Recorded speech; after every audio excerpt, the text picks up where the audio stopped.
This is Short-Term Rental Management, the show that is all about short-term rental property management with your host, yours truly, Luke Carl. Here we are, Short-Term Rental Management. It must be Tuesday. I love you, Luke Cashflow Carl, the long hair extraordinaire. Today we're going to talk about realistic goal setting in 2024. I want you to have a goal of buying a vacation house. That's a fantastic goal. Going to talk with my buddy Tim today. He's a repeat offender, been on the show many times, great dude. Has all sorts of different types of real estate. And we want you to buy a vacation house 2024. I don't want that to be a secret. And maybe a word from this week's sponsor. This episode of the Short-Term Management Show is brought to you by Short-Term Rental Long-Term Wealth. This is the book in the STR space, written by my lovely wife, Avery Carl. It has hundreds of reviews on Amazon, and it will teach you literally everything you need to know about STR. Short-Term Rental Long-Term Wealth, the book, wherever books are sold. Goal setting sesh, here we go with my main man, Tim. And so what I want to talk about today is, and really why this even came up is because I see a lot of folks, just new folks that come through and get into real estate, and they're just like shot out of a cannon like crazy, which is wonderful. Absolutely wonderful. But I hear this all the time where, oh, Luke, I want to own 12 vacation rentals in the next year, and it's rather ridiculous to think that is even possible, quite frankly. Did you do any math? Do you have enough money to facilitate such a thing? Probably not, because that's a lot of dough. Again, we're in a new year, and I want to talk goal setting in general and being realistic with your goal setting. And one thing I will say that I do is I have a BHAG board. It's right here, right over my head in my office, which, of course, comes from Jim Collins. BHAGs, Big, Hairy, Audacious Goals. Which, again, this person that I was just referring to that wants 10 in a year, I would not consider that a BHAG. I would consider that stupid, quite frankly. That's just too much. Do the math. A vacation house is going to be what? $700,000 times 20% of that times 10. You're talking ridiculous amounts of money. And if you don't even have one, how the hell do you even know you want 10 of them? So anyway, I think that... let me get back to the BHAG thing. First of all, my BHAG board right now is empty. I've just cleaned it for the start of the year. And again, I don't know when this is going to come out, but as the days go by, it won't be weeks, it'll be days. I will start to fill that in with realistic goals, baby steps, because you can't get to second base without getting to first, If you want to lose 10 pounds, you got to start with one. I seem to bring up the weight loss thing often, but I am passionate about that because it's something I deal with every day, all day. It is a daily struggle. It never ends. I'll turn this struggle over to you in a second. But yes, the weight loss thing is ever present in my life. It's constant. Especially with the holidays, and now it's the new year, new you, and you got to deal with. And I've also had an injury. I'm a huge runner, so I've had an injury recently where I'm not being able to run as much as I would like, and I've been on the Peloton instead, and that type of thing. It's driving me nuts. But so Tim, talk to me. I mean, go ahead just with the weight loss thing. I know that or whatever you want to go with, and we'll talk about setting realistic goals today. You covered so much already. I love this topic. I love goal setting, and I am a BHAG person through and through. I think for me, the most important thing tied to a BHAG is the plan around it, and that's you're saying be realistic, but maybe a 10 is possible for somebody. I don't know, but you got to have a plan around it. And pragmatic steps, to be quite frankly, you got to have steps that you can take. You eat the elephant one bite at a time, and that is so important in this, because the BHAG to me is like that it is exactly what it says it is. But in a BHAG, I'm going to have a stair-step plan on how to get there, which is the fantastic part about it. And sometimes like my BHAGs, they change all the well, you already said your board is empty. Mine Yeah, change all the time. But the cool thing about them is once you set that and you put a plan in action, you may get to step 3 out of 50 or 100 even, and that could change your BHAG, and that's okay. But you at least made 3 steps. I mean, that's the first thing to get into a goal is taking steps. And you may, that, to me, there's all kinds of sayings around this: business breeds business, or whatever you want to say, but taking action is the most important thing, and having the big goal out there get you started taking action. But you got to do that. You got to create a plan. You got to get out there and start getting after it. And but exactly, the weight loss thing, that's been a yeah. struggle of mine my entire life. Now we're both bouncing all over the place. I went through a journey a few years ago where I lost 100 pounds, and that was massive. And it was a long journey, and I crushed that. That was a BHAG, and I went way beyond that one. That was one where I went beyond my goal by a lot. I was over 300 pounds, and at that time I got down to like 185, and which was, I was trying to lose like 40 pounds. I was trying to just not die, and so anyway, but it is a very it creeps the I don't know, this is what I love about BHAGs. It creeps into your life and it becomes part of your daily routine. But your daily routine is not the BHAG. It is the focus and the little tiny steps you got to take to get there. So Okay, hold on. I want to talk about the weight loss thing here. And by the way, I do want to shout out to Corinne, who's one of my favorite podcasters. I actually found her because I searched the podcast app on my phone for weight loss, and she comes up first. She's got a podcast called Losing 100 Pounds, and she's just an incredible speaker. I really just love hearing her preach. She's just so motivating, and she speaks to me. But anyway, I want to be clear too. I am not 185 pounds anymore. Well, hold on. We're going to get to that. But anyway, just shout out to Corinne. Anybody looking for some content? I'm a big fan of her. She's wonderful. So let's back up. How long ago was your 300 pounds? And I guess let's start there. When was that? When did you find or were you there for a long period of time? No, I was not there a long period of time. It was kind of this was probably 10 years ago, roughly, that occurred. I was really thin and really active all through my childhood and early 20s. And then quite honestly, I moved up in my career and got a desk job. And I was in the construction industry, and for a long time I was out in the field and working, and I would eat 5,000 calories a day, and I was skinny as can be because I was up and down ladders and roofs and all kinds of crazy stuff every day. Anyway, when I went in the office, I quickly gained a bunch of weight, and I was there for probably 2 years. I was big, and I was starting to have some pretty good health issues. How long did it take you to get there? I mean, how big were you? It was a few years to get up to 300. And it didn't happen overnight, but it was somewhat quick. It was pretty much right when I went in the office. It was all, I had learned to, or I didn't learn, I just had created habits in my life where it almost didn't matter what I ate, and I would stay thin because I was burning so much energy. And when that went away, I got really big, and then it was just kind of a bunch of series of events that got really hard after that. And getting rid of it was a hard focused thing. But anyway, it took a bit. So did you have and I've been through this as well, never that extreme, but 30, 40 pounds several years ago, which is just a brutal battle to keep that off. But did you have a breaking point? Was there a rock bottom? Oh yeah, I remember it for sure. I was in Chicago at a car show, walking around with some of my buddies, and back then there was a lot of partying and drinking going on, and but anyway, we're walking around this car show, and it was in the middle of winter, and it was kind of cold in there, and it was indoor, but it was still those indoor things up there are still kind of chilly, and I was sweating bullets, and I had to sit down a few times, and I had one of my buddies, he's like, dude, this isn't cool. You need to get to a doctor. He's like, you're beet red. You look horrible.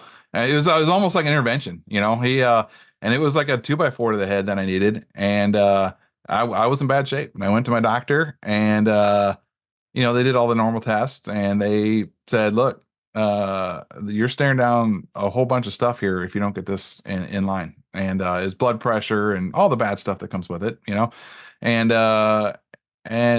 again, it was just kind of the 2x4 the head, and I got after it. I went home that day and started, and I remember, I'll say I was a runner, but not like you.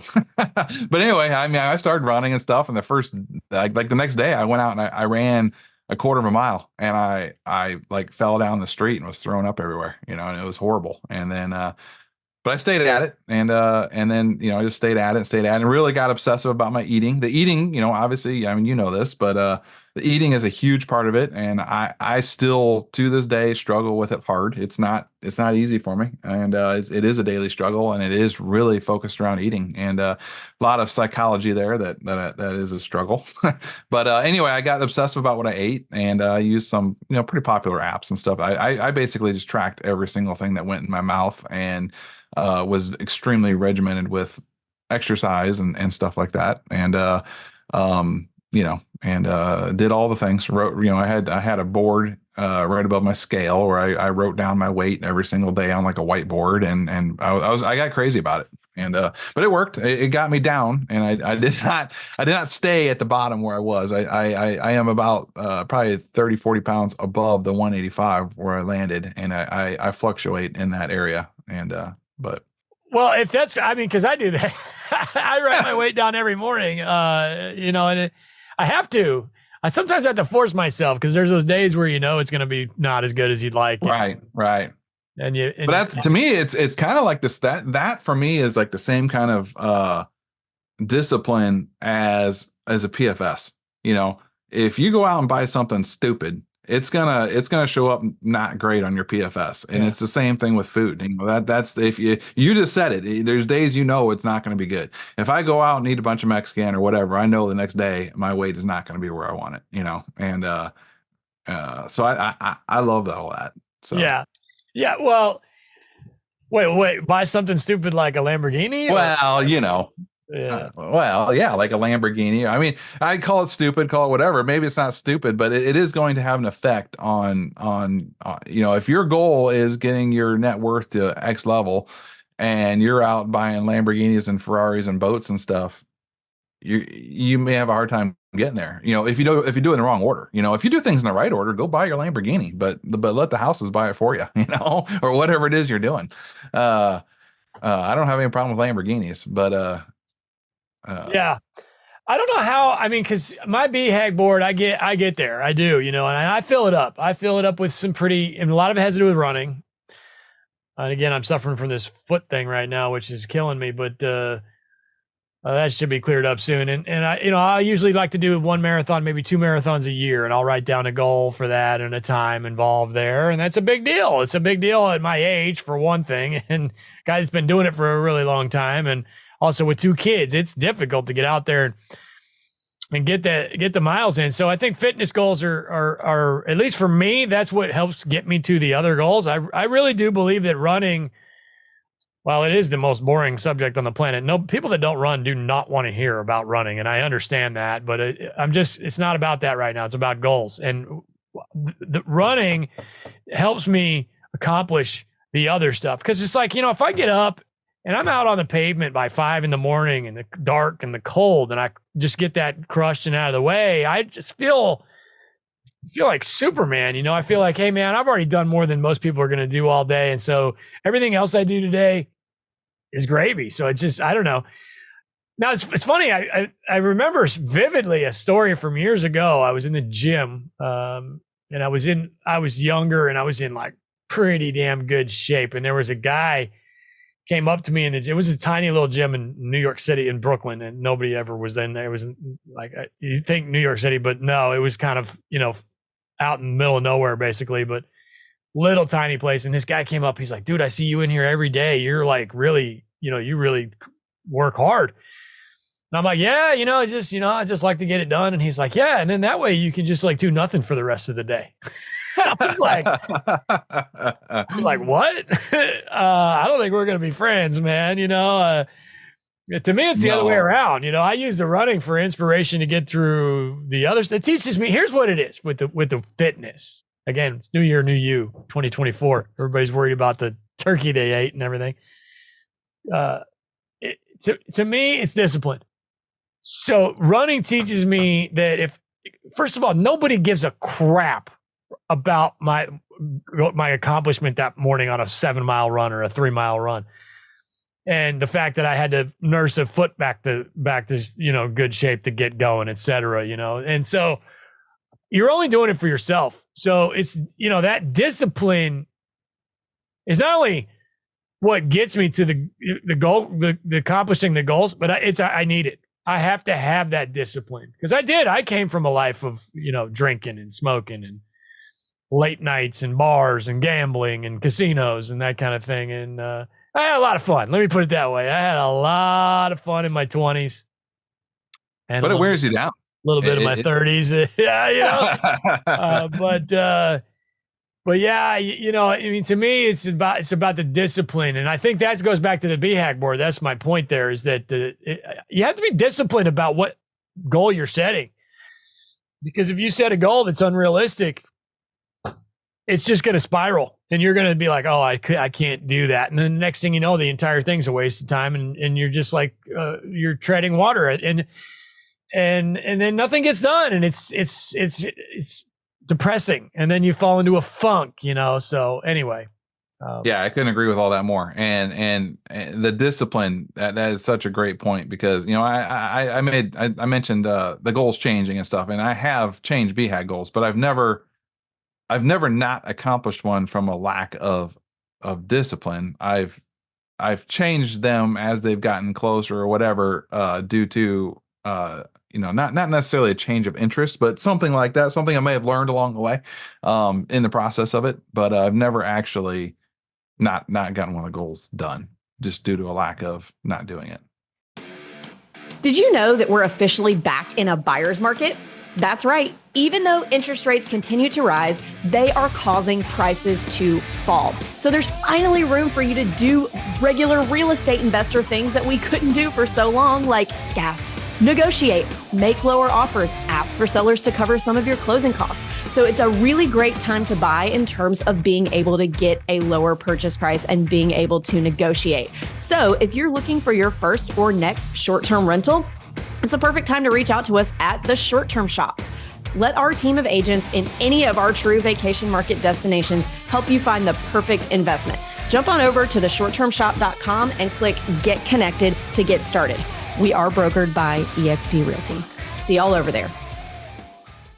How do I go about picking what I put on the BHAG board? I don't really know. I just, and there's been real estate goals in there. There's definitely been real estate goals. I think that's kind of slowed down for me. I'm being more picky about what I buy these days, and I kind of, how much harder do I really want to work in that aspect of my life? I'm pretty cool with where I'm at there, but I've done all kinds of stuff like I have Post-it notes all over my screen right here with goals. And so I'll, like, let's say you do want to buy a vacation house in 2024. One thing I've done in the past is I'll put it on Post-it notes and put it everywhere. Just like writing your weight on the mirror. That's what I do, right next to my scale. And I have my dude bathroom at the house that nobody ever goes in. Nobody wants to go in. And, I put my weight on the mirror, and then I check in, and I try to be as honest with myself as possible, because you can fake that stuff, skip a day or two that is going to suck, and then put a really good day on there, and then you're just fooling yourself when you do that. But there have been times where I would put a Post-it note, 10 units, because I got into apartments, right? I at a certain point graduated in my real estate career to larger properties, and I like long term. So I got into instead of doing hotels, I did apartments.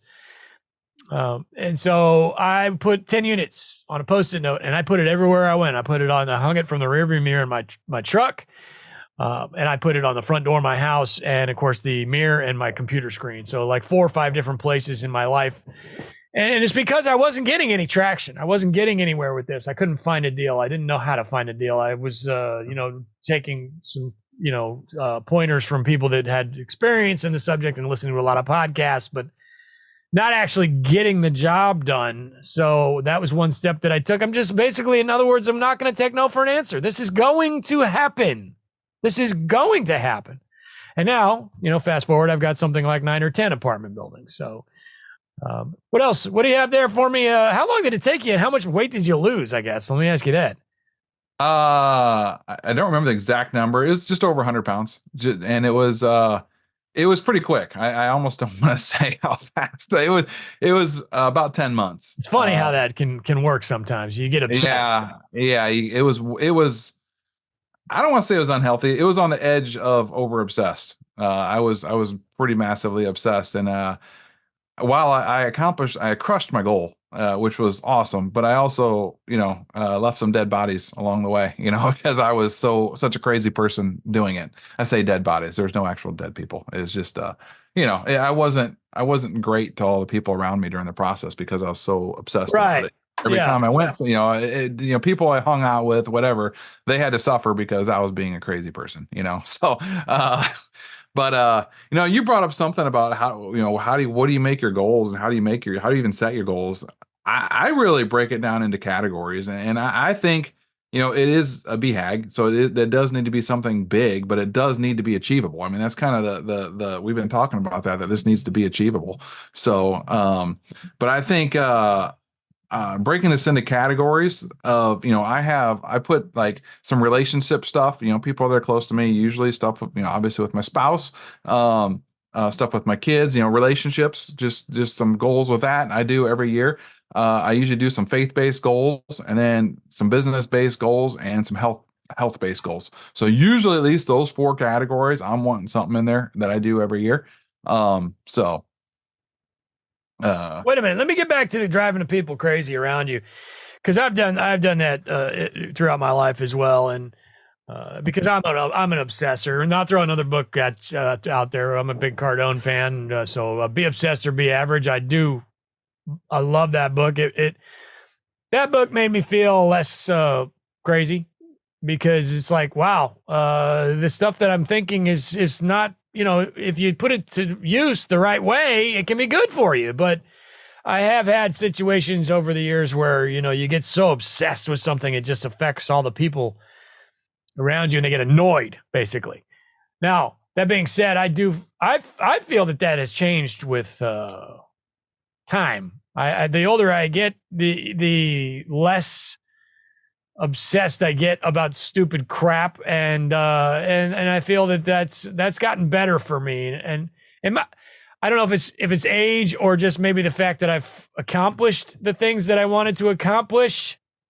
It's actually that thing has actually become part of my goals. Becoming the balance of all of it, and not being so obsessed all the time, and not going, the way I go about goals, because I do like to be aggressive. I do like to be disciplined, all these things, but as age and other things, I've paid attention, and some people have brought it to me that, hey, look, you're hurting people around you the way you act, so that's been another whole section of goals that, some of the how I got there on other things has become goals of things I'm working on now. So it's kind of an interesting process. Yeah, but it's a fine line there, because I feel like if I stop being so obsessed, maybe I won't get as much done. But again, at this point, do I need to get as much done? I got kids. That's the focus, right? The kids are everything. Things have completely changed in my life. So no, it's all about balance, and what you just said, and what you just said there, your priorities change. You said need,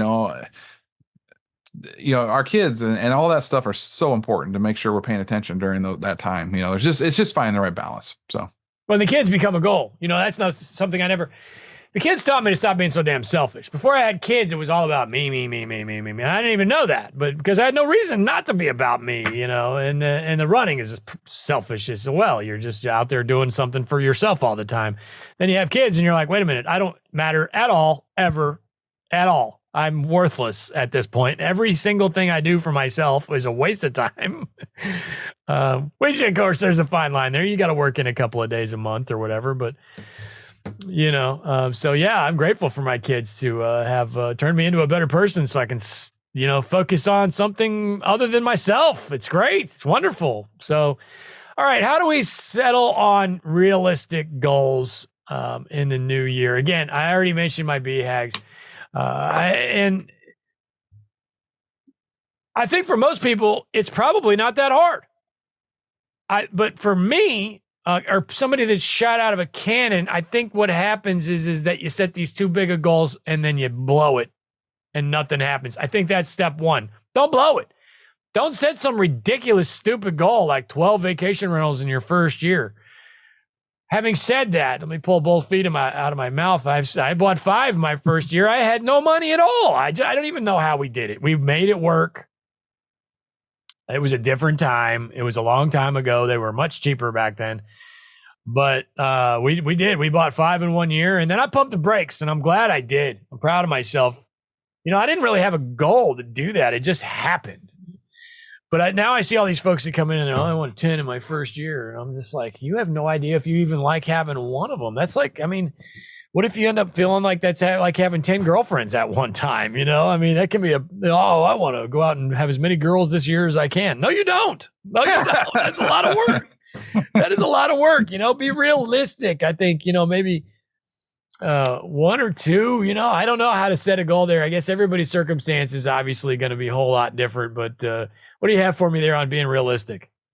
That to me is also a fine line, because, when you say, how do you be realistic? The obvious thing is to say, well, set achievable goals, but that you can set the bar too low too. So there is some balance there. I like to have a goal that I like to have a plan and steps to get to the goal, but I like this like fuzzy area in there where I'm not quite sure how I'm going to get that part done. That's like a leap of faith for me. That leap of faith space that I like to have in my goals.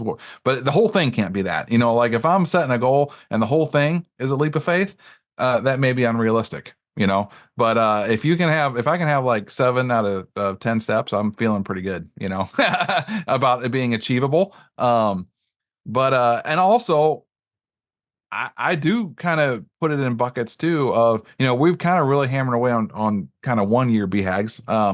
But I do like to look at like 5 and 10 years out. And that is kind of more what I was talking about earlier, where that's the more of the ones that can change. That when I was saying that earlier, that's kind of more of those. If you go backwards in your life and look at it in like 5-year chunks, this is something my wife helped me with.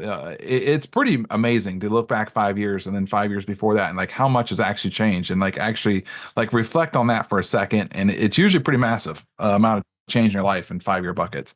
So then kind of looking at that going forward, if you like set a 5-year goal, that can kind of help with some realistic, reeling it in on some of the shorter term goals, because the shorter term goals you should be hitting for sure, in my opinion.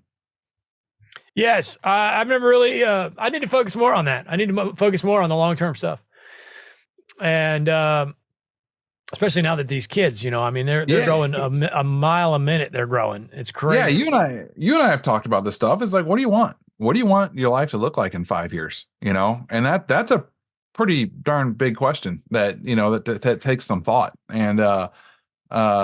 And you may not really know, but to think about it, I think is really healthy, and as you get down on that journey, like I said, those things may, there's forks are going to pop up in the road, and quite frankly, doors, in the act of going towards that 5-year journey, doors are going to open that you didn't even know existed. And I've had that happen to me over and over in my life. And it's pretty cool looking back and seeing some of the forks in the road. And there's oftentimes I'm like, how did I land here? And there's a lot of factors in that, but fitness, family, net worth, and weight loss, which is kind of fitness, but those are always on my agenda every year, and I guess what I want is to express again, reiterate that if you're trying to do, because I get these people, I got the 10 year, I want 10 in 1 year. No, you don't. It's ridiculous. I'm just like, you're wasting my time with this 10 in 1 year thing, unless you got a ton of money. And even if you do, you're probably well versed enough. If you have enough money to buy 10 in 1, it tells me right there, you don't have what it takes to buy 10 in 1 year. Because if you did, you'd be well versed enough to know that that's probably not really where you want to go with this thing. And you're probably in the stock market, you're probably in syndications, and you're mature enough to know that 10 in 1 year is not what you want. So, I read more books. That's another thing I do. I put that on my list. That's something I've been bad about lately because I got to the point where I just got so sick of learning crap all the time. But that's got to come back. I'm bringing that back. But I think my thing here on this is don't spend 2024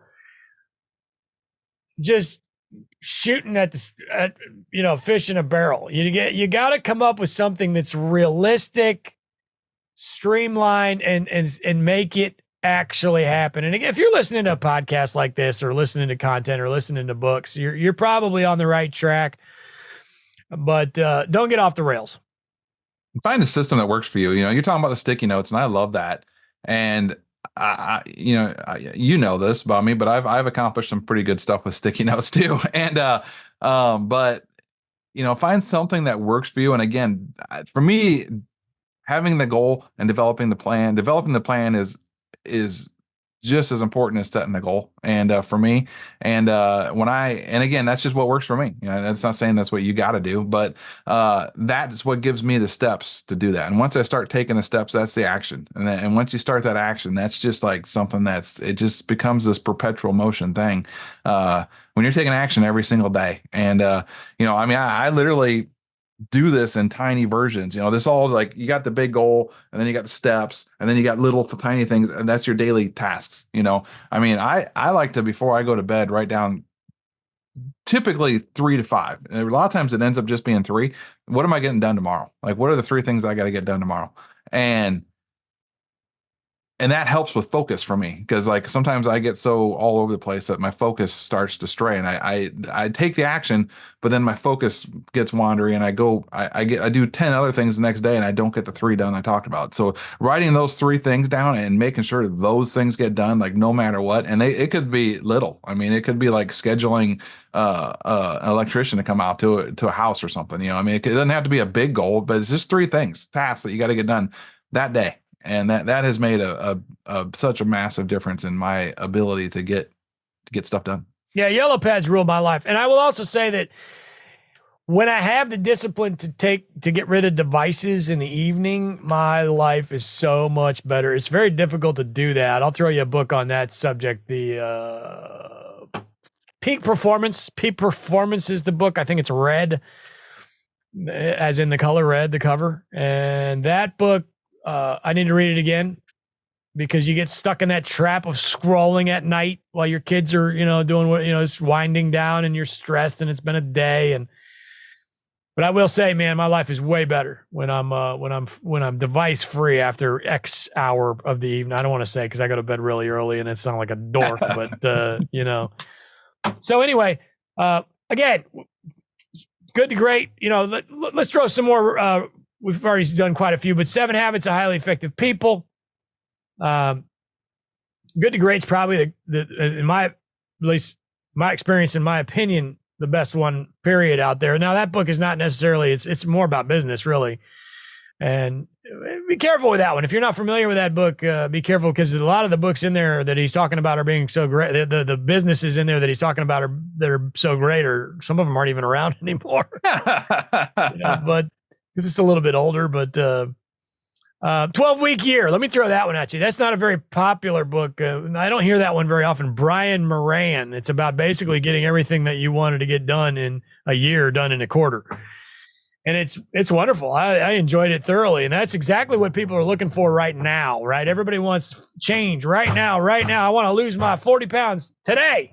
And then guess what happens? You gain 6, so. All right. Anything else on the way out?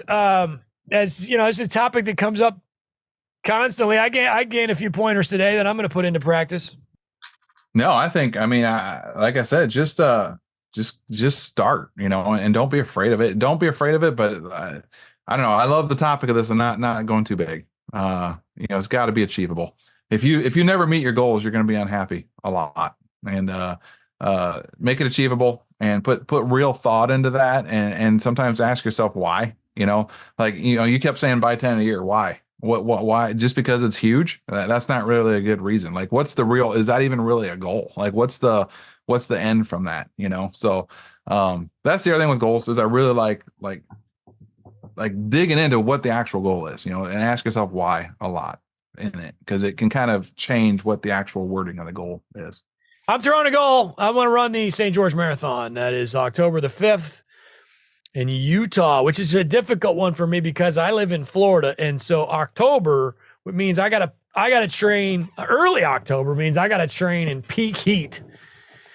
And that's not going to be fun, but I got a buddy that's going to run that race with me, and I'm looking forward to Utah. It should be gorgeous. It's supposed to be an incredible run. Everybody says great things about it. So I'm putting that, I'll tell you what, that'll be my first thing on my 24 BHAG board is October 5th, St. George Marathon. Anybody want to come party with me at that one? Party, meaning go to bed at 6 p.m. We will do that. But you got a goal you want to throw at us on the way out? For 24? Yeah, I mean, mine's a little more personal, but and this is something that it hasn't been a goal, but I've not done a good job of it the last couple of years. Is I want to take my wife on a real vacation, and okay, there you go. I love that. We are all over the place, and we travel, and people tell us all the time, "Oh my gosh, your guys' life is so awesome. You guys are here and there, and da da da da." But we're working the whole time, and we work our butts off. Both of us do, and it is a really cool lifestyle, and I'm very grateful to have it. But we haven't taken a real vacation where we've actually unplugged and enjoyed each other and taken some time off in a few years now. And it's time. So take my wife on a vacation. Love that. Love that. That's a great goal all around. I might add one of those in myself. Probably kids involved in mine though, because we would like taking them to concerts. But all right, I love it. Thanks for hanging with us, Short-Term Rental Management. We hope you have a wonderful year and kick ass. Don't take any crap. And as always, don't overthink it. Peace out.